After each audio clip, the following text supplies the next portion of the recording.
এর দাম কাটিয়া গায়ের চাম পাপুষ বানাইলে ঋণের শোধ হবে না, এমন দরদি ভাবে কেউ হবে না আমার মাহাগো।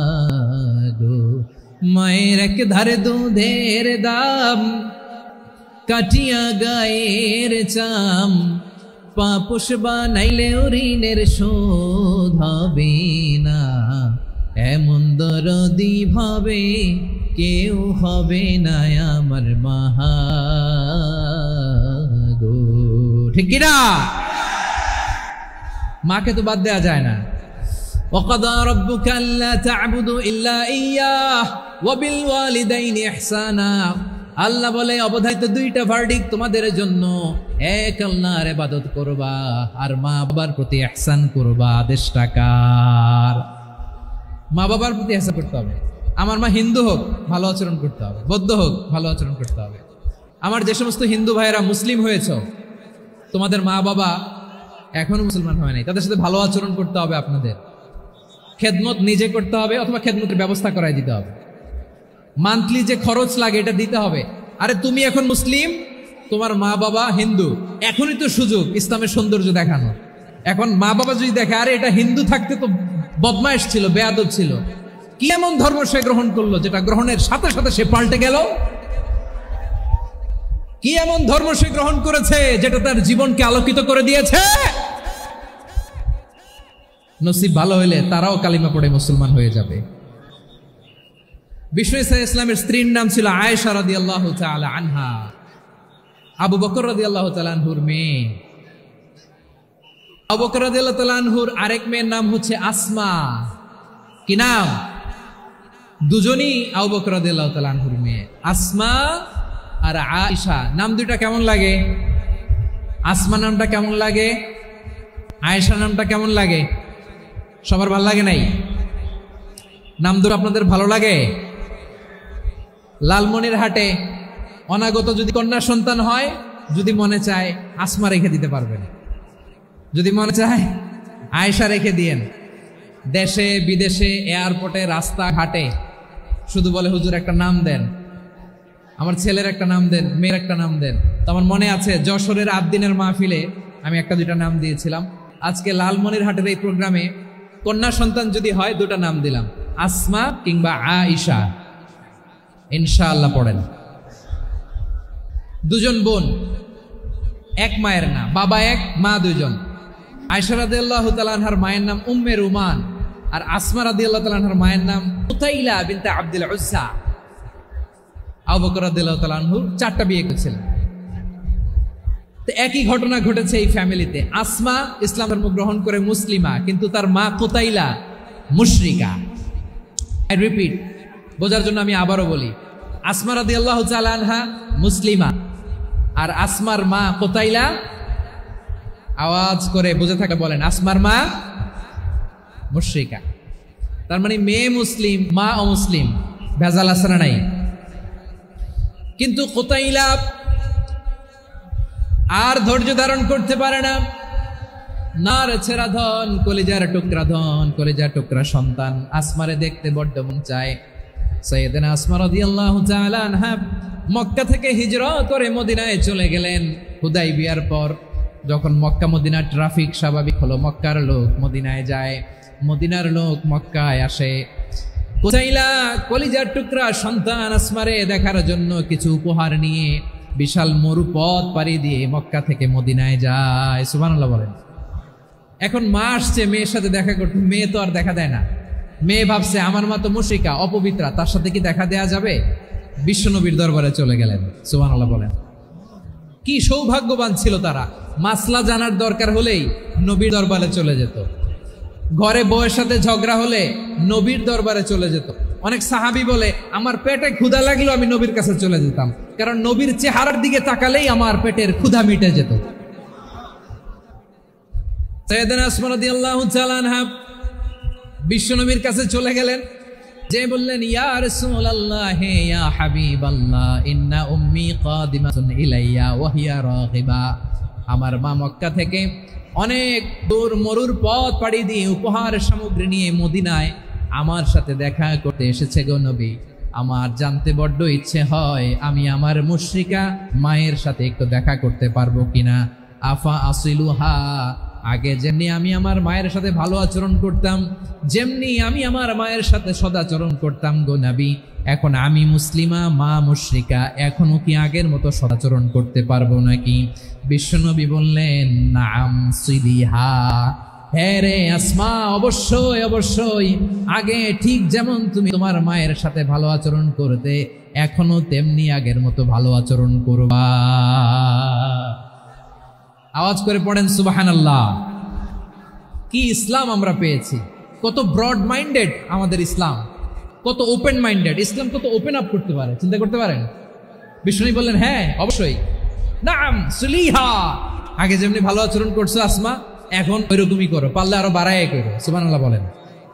তাহলে আমার যে হিন্দু ভাইয়েরা, হিন্দু বোনেরা, ইমানের বদৌলতে দৌলতে আপনি ধন্য হয়েছেন, আপনার আব্বা এখনো মুসলমান হয় নাই, তাদের জন্য দোয়া করেন, তাদের জন্য দোয়া করেন, আল্লাহ যেন তাদেরকেও ইমানের দৌলত দান করে। আমরা সবাই পড়ি আমিন, আরো জোরে পড়েন আমিন। এখন বলেন, ইসলাম কি ন্যারো মাইন্ডেড রিলিজিয়ান না ব্রড মাইন্ডেড? লালমনিরহাটের যুবক ভাইরা আওয়াজ করো, ইসলাম কি ন্যারো মাইন্ডেড না ব্রড মাইন্ডেড? কতটা ব্রড মাইন্ডেড দেখেন। বিশ্বনবী সাল্লাল্লাহু আলাইহি সাল্লাম অমুসলিমরা যদি নবীকে উপহার দিত, ওই উপহারও বিশ্বনবী গ্রহণ করতেন। সুবহানাল্লাহ পড়েন। আপনার অমুসলিম বন্ধু যদি উপহার দেয়, সেটাও আপনি নিতে পারবেন, যেটা নেওয়া জায়েজ। কিন্তু আপনার বন্ধু যদি আপনার মদের বোতল দেয়, নিতে পারবেন? হ্যাঁ, মদের বোতল দিলে পারবেন না। আপনার বন্ধু যদি আপনার পর্ক দেয়, পর্ক, শুকরের গোশত মিশ্রিত কোনো খাবার, ওটা নিতে পারবেন না। হালাল যে কোনো জিনিস নিতে পারবেন। বিশ্বনবী সাল্লাল্লাহু আলাইহি ওয়াসাল্লাম অমুসলিমদের দেয়া হাদিয়া গ্রহণ করতেন। কেমন নবী ছিলেন? আমার নবীরে চিনে নেন, আমার নবীর অ্যাটিটিউড জেনে নেন। বিশ্বনবী সাল্লাল্লাহু আলাইহি ওয়াসাল্লাম যখন কোনো জনপদে যেতেন, 3টা অপশন নিয়ে যেতেন। প্রিয় ভাইয়ের আওয়াজ করে বলতে হবে, কোন জনপদে গেলে আমার নবীর অপশন থাকতো কয়টা? আমার মতো 3 আঙ্গুল উঁচু করে দেখান আর বলুন, আমার নবী কোন জনপদে গেলে কয়টা অপশন নিয়ে যেতেন? 1 নম্বর অপশন, আসলিম তাসলাম। নতুন এলাকায় গেলে বলতেন আসিম তাসলাম, ইসলাম ধর্ম গ্রহণ করো, শান্তিতে থাকবা, আমার ভাই হয়ে যাবো, আমরা ভাই ভাই, ইসলাম মানো, আমরা ভাই ভাই। অপশন নাম্বার কত? 1। যদি বলে না ইসলাম মানবো না, ওকে, অপশন নাম্বার 2, মুসলিম হওয়ার দরকার নাই, লা ইকরাহা ফিদ্দিন, ইসলামে কোনো বাড়াবাড়ি নাই। খ্রিস্টান আছো থাকো, বৌদ্ধ আছো থাকো, ইহুদি থাকতে চাও থাকো, কিন্তু আমরা যেহেতু রিজিওনাল সুপার পাওয়ার, আমাদের আন্ডারে থাকো, ট্যাক্স দিয়া থাকো, এটা বলে জিজিয়া। আলেম যারা আছেন বুঝবেন, এটার আরবিতে কি বলে? জিজিয়া। You pay us the tax, we will give you the security. তোমরা ট্যাক্স দিবা, আমরা সিকিউরিটি দিব, আমাদের আওতায় থাকবা, কেউ তোমাদেরকে আক্রমণ করতে পারবে না, আমরা নিরাপত্তা দিব। সুবহানাল্লাহ বলেন। এটা অপশন নাম্বার কত? আচ্ছা বুঝে থাকি বলেন, 1 নম্বর অপশন কি ছিল? ইসলাম। ইসলাম মানো শান্তিতে থাকা, ভাই ভাই, আমরা ভাই ভাই। অপশন নাম্বার 2, ট্যাক্স দাও, আমরা নিরাপত্তা দিব, মুসলিম হওয়া লাগবে না। এখন 1 নম্বরও মানে না, 2 নম্বরও মানে না, মুসলিম হবো না, ভালো, খ্রিস্টান থাকো, ট্যাক্স দাও, আমরা সিকিউরিটি দিব না, এটাও মানি না। বিষ্ণু বলেন, তাহলে তলোয়ার আমাদের আর তোমাদের মাঝে ফয়সালা করবে, মুসলিমও হবো না, ট্যাক্স দিবা, নিরাপত্তা দিব, আমরা সুপার পাওয়ার, আমাদের আন্ডারে থাকবে, এটাও না। তাহলে তোমাদেরকে তো আমরা বিশ্বাস করতে পারি না, কখন না কখন বিশ্বাসঘাতকতা করো, কার সাথে মিলে হাত মিলাও, তলোয়ার আমাদের মাঝে ফয়সালা করবে। তখন তিনি জেহাদের সশস্ত্র সংগ্রামের ঘোষণা দিতেন। সুবহানাল্লাহ পড়েন। দেখেন, পশ্চিমারা জেহাদকে এইভাবে চিত্রায়িত করে না। ওরা জেহাদ বলতে বুঝায় তলোয়ার, হাত কাটো, গলা কাটো, না, জেহাদ সশস্ত্র সংগ্রাম 3 নম্বরে। অধিকাংশ ক্ষেত্রেই বিশ্বনবীর সুন্দর আচরণ দেখে, আরে আমার নবীর যে নুরানি চেহারা, অনেকে তো কেবল সিরেফ চেহারাটা দেখেই কালিমা পড়ে মুসলমান হয়ে গিয়েছে। যারা মুসলিম হয় নাই, তারা তাদের ইসলামেই বলবৎ ছিল, ট্যাক্স দিয়ে ইসলামের আন্ডারে ছিল। যারা এটাও মানে নাই, ওইটাও মানে নাই, তাদের বিরুদ্ধে জেহাদ। বিষ্ণু ইসলাম 7ম হিজরিতে যখন খায়বার বিজয়ের পরে ইসলাম রিজিওনাল সুপার পাওয়ার হিসেবে আত্মপ্রকাশ করলো, বিশ্বনবী চিঠি লিখলেন, অন্যান্য সুপার পাওয়ারের কাছে। রাষ্ট্রীয় চিঠি লেখে এক রাষ্ট্রপ্রধান আরেক রাষ্ট্রপ্রধানের কাছে, ঠিক কিনা বলেন? জানেন না আপনারা? এই যে 24-এর ছাত্র নাগরিক অভ্যুত্থানে, এই অভ্যুত্থান যখন শুরু হয়, আমি তখন সাউথ আফ্রিকাতে একটা স্ট্যাটাস দিয়েছিলাম, কোটা নয় গোটা দেশ সংস্কার করা লাগবে। শুধু বাংলাদেশ নয়, সারা বিশ্বের বাংলা ভাষাভাষী লোকরা এই আন্দোলনের সাথে সমর্থন তারা করেছে, এটাকে সাপোর্ট করেছে, তারা সমর্থন দিয়েছে। আমাদের ইউনাইটেড আরব আমিরাতের বাংলাদেশি ভাইরা তারা সেখানে রাস্তায় নেমে এসেছিল, জানেন? ওইখানে ডেমনস্ট্রেশন করা যায় না, সেখানকার সরকার তাদেরকে যাবজ্জীবন দিয়েছিল। তখন আমাদের এই যে প্রধান উপদেষ্টা ডক্টর মোহাম্মদ ইউনূস সরাসরি G2G বলে, এটারে G2G, government to government, G2G, উনি চিঠি লিখলেন যে তাদেরকে, ইউর হাইনেস, হে সম্মানিত আমির, আপনি আমার এই চিঠির কারণে আমার সমানে এই 53 জন বাংলাদেশিকে মাফ করে দেন। এই চিঠির বদৌলতে বেকসুর খালাস পেয়ে গিয়েছিল আমাদের ভাইরা, জানেন না এই ঘটনা আপনারা? তাহলে গভর্নমেন্ট টু গভর্নমেন্ট চিঠি দেওয়া হয়।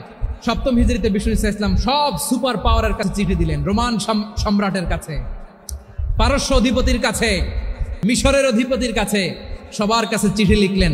চিঠির ভাষা ছিল এরকম, মিন মুহাম্মাদিন রাসূলিল্লাহ ইলা মুকাওকিস আযীমিল কিবত, মুহাম্মদ রাসূলুল্লাহর পক্ষ থেকে মিশরের বাদশার কাছে, আসলিম তাসলাম, ইসলাম মানো শান্তিতে থাকবা, সালামুন আলা মান ইত্তাবাআল হুদা, শান্তি তার জন্য যে হেদায়েতের অনুসরণ করে। সুবহানাল্লাহ পড়েন। তো এই চিঠি অনেকে ভালোভাবে রিসিভ করেছে, অনেকে এই চিঠি পাওয়ার পরে নবীর কাছে আবার ইন রিটার্ন উপহার পাঠিয়েছে। কি পাঠিয়েছে? উপহার। মিশরের বাদশাহ মুকাওকিস তিনি বিশ্বনবীকে বিশাল এক উপহারের ডালি পাঠিয়েছেন। মিশরের বাদশাহ মুকাওকিস ছিলেন ধর্মে খ্রিস্টান। লালমনিরহাটের ভাইরা আওয়াজ করে বলেন, মিশরের বাদশাহ ধর্মে কি ছিল? খ্রিস্টান। কি উপহার দিয়েছিল আমার নবীকে? শুনতে মনে চায়? আওয়াজ নাই লালমনিরহাটের গলায়, শুনতে মনে যায়? 1000 স্বর্ণ মুদ্রা, 1000 স্বর্ণ মুদ্রা। 2টা খ্রিস্টান দাসী, একজনের নাম মারিয়া বিনতে শামউন আল কিবতিয়া, আরেকজনের নাম সিরিন বিনতে শামউন আল কিবতিয়া। একজন খ্রিস্টান দাস 20 থান কাপড় জামা বানানোর জন্য, আমরা নবী যেন সেলাই করে জামা বানাতে পারে এজন্য 20 থান কাপড়, 20 থান ফাইন গার্মেন্ট। সুবহানাল্লাহ পড়বেন না? এরপরে একটা গাধা যেটার নাম ছিল উফাইর, আর একটা খচ্চর, এটার নাম ছিল দুলদুল। খচ্চর চিনেন? গাধা আর ঘোড়ার ক্রসিং এ যে প্রাণীটা দুনিয়াতে আসে এটার খচ্চর বলে। তো এই যে সুপার পাওয়ার খ্রিস্টান বাদশার কাছে নবী চিঠি লিখলেন, ওই খ্রিস্টান বাদশা আমার নবীকে উপহার দিল, বিশ্বনবী এই উপহারগুলো সানন্দে গ্রহণ করেছে। সুবহানাল্লাহ পড়বেন না? মুসলিম কেউ যদি আপনাকে উপহার দেয়, হালাল উপহার হলে আপনি গ্রহণ করতে পারবেন। অনুরূপভাবে পারস্যের বাদশাহ, রোম সম্রাট বিশ্বনবীকে উপহার পাঠিয়েছেন, আমার নবী সবগুলো উপহার গিফট গ্রহণ করেছেন। সুবহানাল্লাহ বলেন। তাহলে প্রিয় লালমনিরহাট আওয়াজ করে বলুন, ইসলাম কি ন্যারো মাইন্ডেড রিলিজিয়ন না ব্রড মাইন্ডেড?